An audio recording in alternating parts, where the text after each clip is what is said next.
کہ اب تم اپ گریڈ میں آ گئے ہو، اب تمہیں مختلف قسم کی کلاس فیلو ملیں گے، لڑائی جھگڑا کرنے والے بھی ہوں گے، شریف بھی ہوں گے۔ تو کبھی اگر کسی سے پھڑا ہو جائے تو اسے وہیں ٹکا دینا، گھر میں آ کر نہیں رونا کہ مجھے اس نے مارا ہے یا پیٹنا یہ تمہاری سردردی ہے۔ گھر میں آ کر جو بچہ بتاتا ہے نا کہ مجھے فلاں نے مارا، تو میرے بھائی نے کہا کہ یہ بات عورتوں پر اچھی لگتی ہے، بیٹوں پر یہ چیزیں اچھی نہیں لگتی، کیونکہ بعض دفعہ انسان پٹتا ہے اور بعض دفعہ پٹ بھی جاتا ہے۔ اللہ کا کرم ہے کہ ایسا موقع کبھی نہیں آیا، مگر اکا دکا ایسے مواقع آئے بھی ہیں تو گھر میں آ کر نہیں بتایا، وہیں پر ہی معاملہ رفع دفع کر دیا۔ اس سے فائدہ کیا ہوا کہ کانفیڈنس پیدا ہوا۔ مسئلہ یہ ہے کہ دنیا میں ہر قسم کے لوگ پائے جاتے ہیں۔ آپ کی کلاس میں کچھ شریف لوگ ہوں گے، کچھ پھرڈے باز بھی ہوں گے جو کہ بلا وجہ آپ کو تنگ کریں گے۔ مجھے اچھی طرح سے یاد ہے کہ میں 10ویں کلاس میں تھا اور ایک بڑا پھرڈے باز لڑکا تھا، اور تھا وہ بہت طاقتور، اور کلاس کے سب لڑکے اس سے ڈرتے تھے، لیکن اس کی شرارتیں بہت بڑھ گئی تھی، ہر وقت سب کو چھیڑتا رہتا تھا۔ مجھے ایک دن اس پر بہت غصہ آیا۔ مجھے اس چیز کا پتہ تو تھا کہ میں اس سے لڑ نہیں سکتا کیونکہ وہ بہت پاورفل تھا، تو میں غصے میں ایک دن اس کی طرف گیا اور گھما کر ایک اس کے کان کے نیچے لگائی، اور اس کے بعد میں وہاں سے بھاگ گیا۔ اس کے بعد ہمارے درمیان پھڑا ہوا، لیکن چھڑوانے والے بیچ میں آ گئے تو بچت ہو گئی۔ خیر بات کہاں سے کہاں نکل گئی۔ بتانے کا مقصد یہ تھا کہ ریزسٹنس پاور ختم ہو جاتی ہے۔ تو اگر ایسے بچے بنیں گے کہ بالکل ہی چھوئی موئی بن کے رہیں گے تو پھر کیا ہوگا کہ کسی دن شب برات کا پٹاخہ بھی پھٹا تو بے ہوش ہو جائیں گے، اور ایسا شخص معاشرے میں سروائیو نہیں کر سکتا، خاص کر پاکستانی معاشرے میں تو ہرگز نہیں۔ میرے کہنے کا مقصد یہ ہرگز نہیں ہے کہ پھرڈے بازی کرنی چاہیے، پہلے دور اور تھے، اب تو کسی سے پھڑا کریں گے تو وہ فائر وائر مار کر چلا جائے گا۔ لیکن ایک بات تو ہے نا کہ آپ بچوں کو بالکل چھوئی موئی مت بنائیں۔ بلی سے ڈرا رہے ہیں، کتے سے ڈرا رہے ہیں کہ ڈوگی آیا ڈوگی آیا، ایسا کہنے سے بچے کی نفسیات پر برا اثر پڑتا ہے اور وہ کمزور دل کا مالک بنتا ہے۔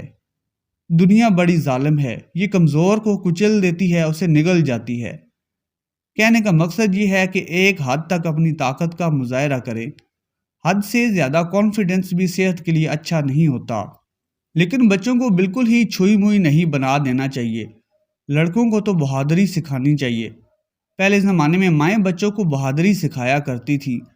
مجھے یاد ہے کہ عید کے دن آئے اور میری عمر 5 یا 6 سال کی ہوگی، اور بچیاں عید کی رات کو ہاتھوں پر مہندی لگا رہی ہوتی ہیں، اور اکثر بچے بھی ان کے پاس جا کر بیٹھ جاتے ہیں۔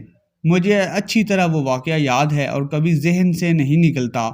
کچھ بچیاں تھیں ہماری بہنیں، کزنیں وغیرہ، تو ہم بھی پاس جا کر بیٹھ گئے، اور ہمارے کزن وغیرہ جو تھے وہ بھی اپنی بہنوں سے کہہ رہے تھے کہ ہمیں بھی مہندی لگا دو۔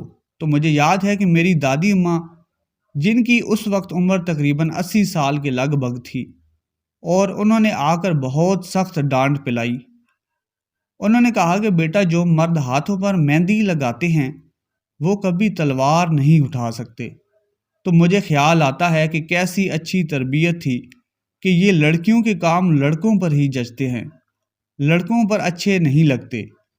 تو جیسے انسان کا جسم چھوئی موئی بن جاتا ہے جب ہر وقت وہ ڈرا سہما رہے گا، تو ہمارے اندر کے مدافعتی جراثیم ہیں نا جو ہمارے لیے لڑتے ہیں، تو انہیں بھی جب لڑنے کے لیے کوئی جراثیم نہ ملے تو تھوڑے دنوں میں وہ بھی چھوئی موئی بن جاتے ہیں، کیونکہ لڑنے کے لیے کوئی جراثیم ہی حملہ نہیں کر رہا۔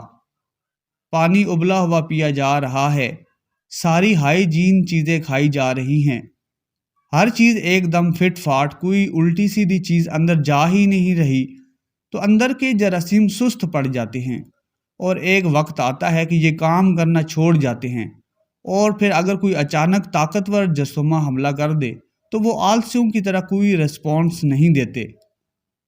حد تو تب ہوتی ہے کہ کچھ لوگ نیسلے کا پانی بھی بوائل کر کے پیتے ہیں، تو ایسے لوگ کچھ دنوں میں ہی بیمار پڑ جاتے ہیں اور پتھری بھی بننے لگتی ہے۔